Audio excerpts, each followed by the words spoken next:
Payback by T.S. Worthington. Narrated by Munro.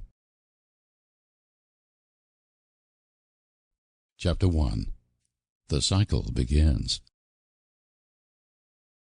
Brian Graff turned off the television and threw the remote across the room, where it bounced against the couch a few times before falling to the floor. His little pug, Bixby, attacked the remote, growling and snarling at it for a few seconds before carrying it off to his bed in the corner of the living room.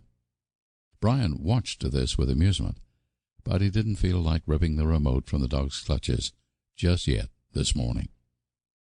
He finished eating the last bits of his toast and downed the rest of his third cup of coffee. He hated Mondays.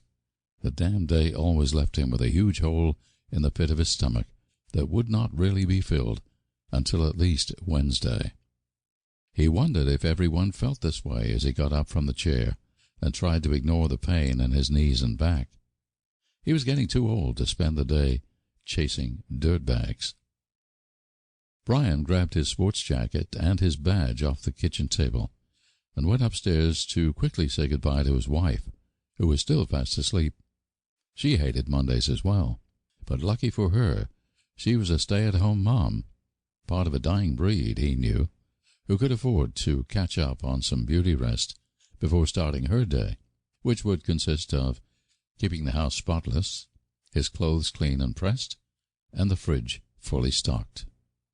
Take into account the fact that they had 2 kids, Orion 8 and Katie 12, and she had at least 2 full-time jobs without even being employed. He had somehow married Wonder Woman, and he had no idea how he had even begun to get that lucky. He crept into the bedroom where his wife was still asleep and kissed her gently on the head. She moaned softly, but did not dare to stir quite yet. His wife was the deepest sleeper he had ever met, unless there was something that could be a real emergency going on around her. Then she had eyes in the back of her head. It was like somehow she just knew that it was him, and that he needed no attention paid.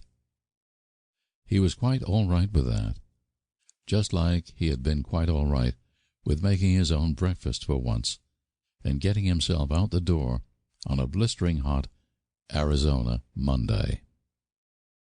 He kissed his wife, Amber, sweetly on the forehead, and then walked slowly out the door, carefully shutting it behind him. The ironic thing, he thought to himself, was that if he had been a jerk and insisted that she wake up, she would have yelled at him. Sample complete. Ready to continue?